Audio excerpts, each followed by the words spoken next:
आज मैं बताने जा रहा हूँ आपको 5 चीज़ें जो आपके घर में होनी ही चाहिए। सबसे पहले तो बीपी इंस्ट्रूमेंट। आप मैनुअल मत लाइएगा, उसको चेक करना मुश्किल होगा। आप इलेक्ट्रॉनिक ले आइए, उसमें ओमरॉन का बीपी इंस्ट्रूमेंट जो है उसकी रीडिंग अच्छी रिलायबल होती है, उसको आप यूज़ कर सकते हैं। तो अगर हो सके तो ब्लड प्रेशर अपना रोज़ाना चेक करिए आप। और अगर आपको कोई मेजर प्रॉब्लम नहीं तो हफ्ते में एक बार भी कर सकते हैं, लेकिन अगर आपको ब्लड प्रेशर है तो रोज़ाना चेक करना अच्छा रहेगा। एक बीपी इंस्ट्रूमेंट सिर्फ 1500 रुपये का आता है, लेकिन अगर मान लो कोई बीपी हाई हो और दिमाग की नस फट जाए तो उसमें खर्चा 15 लाख तक आ जाता है। वो भी जब आप बच गए तो, नहीं तो कितनी बार डेथ भी हो जाती है, पैरालिसिस भी हो जाती है। तो एक सिर्फ बीपी इंस्ट्रूमेंट आपको बहुत सी बीमारियों से बचाएगा। फिर से एक ग्लूकोमीटर। अगर आपको डायबिटीज़ है तो हो सकता है आपको रोज़ या रोज़ दिन में 4 बार या हफ्ते में 2 बार कैसे चेक करनी पड़े, लेकिन अगर आपको शुगर नहीं है तो भी आप महीने में एक बार चेक कर सकते हैं। और कोशिश करें इसको अलग अलग टाइम पे चेक करें। कभी फास्टिंग चेक किया, कभी खाने के बाद, कभी रात को सोने के पहले। अलग टाइम पे चेक करें, इससे आपको एग्जैक्टली पता लगे कि वेयर यू स्टैंड, आपका शुगर लेवल क्या है। जब 40 साल पहले मैंने प्रैक्टिस शुरू की थी तो पूरे महीने में एक पेशेंट डायबिटीज़ का आता था, और अब 40 साल बाद दिन में जो 15 पेशेंट आते हैं मेरे पास, उनमें 8 डायबिटीज़ के ही होते हैं। तो डायबिटीज़ 400 गुना बढ़ गई है। तो ये ग्लूकोमीटर का होना आपको जागृत रखेगा। उसके बाद एक इंस्ट्रूमेंट आता है, उसको बोलते हैं पीक फ्लोमीटर।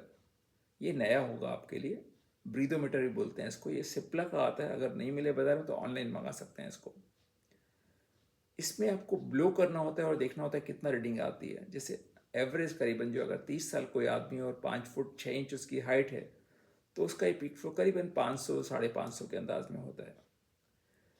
तो अगर ये कम आता है तो इसका मतलब कुछ आपको ट्रीटमेंट की ज़रूरत है। आपको दमा भी हो सकता है, या आपको वैसे पॉलिशिंग वैसे प्रॉब्लम हो सकती है।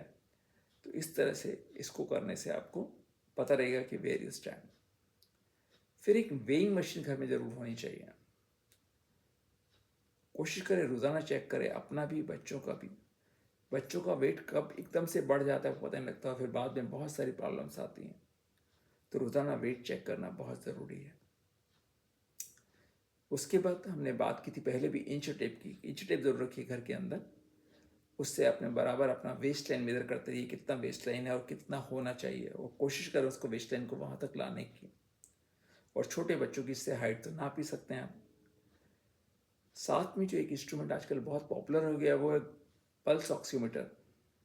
उसके अंदर आपका ऑक्सीजन पता लगता है और साथ में पल्स भी पता लगती रहती है। तो इसको भी आप घर में रख सकते हैं चेकअप के लिए। जो इंच टेप जो हम लोग लेते हैं उसका बहुत बड़ा रोल है वेस्ट मैनेजमेंट में।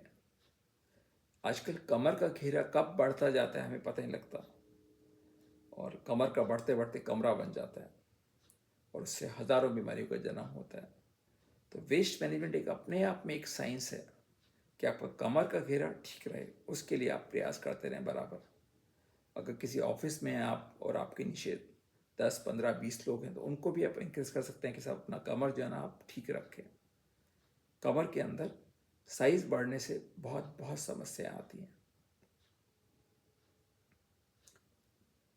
एक, हमारी हड्डियां कई बार बहुत कमज़ोर हो जाती हैं। 50 55 के पहुँचते पहुँचते कूल्हे की हड्डी टूट जाती है, फिर बिस्तर पकड़ लेते हैं। तो हड्डी मजबूत है उसके लिए क्या करना पड़ेगा। अभी एक ऑल इंडिया सर्वे हुआ था, 1 लाख लोगों का देखा गया उनकी हड्डी कितनी मजबूत है। तो जिस महिला की हड्डी सबसे मजबूत निकली थी उसने कभी दूध की शक्ल देखी ही नहीं थी। तो खाने को भी बहुत कम मिलता था। वो रोज़ सड़क पर बैठ के पत्थर तोड़ती थी। तो धूप में रहती थी पूरे दिन, तो कैल्शियम अच्छा हो गया। और साथ में पूरे दिन मेहनत करती थी, उससे भी कैल्शियम अच्छा हो गया। तो आप सोचिए कि मतलब आपको अगर हड्डी मजबूत करनी है तो दो ही चीज़ें करनी है। जो भट्टे में ईंटें पकाई जाती हैं वो पहले मिट्टी से बनाती है, फिर धूप में रख देते हैं उसको, फिर बाद में ओवन में रख के उसको पकाया जाता है। सो धूप में रखने से जो मिट्टी जो है एकदम स्ट्रांग हो जाती है, उसका ईंट बन जाता है जो बिल्डिंग में काम आता है।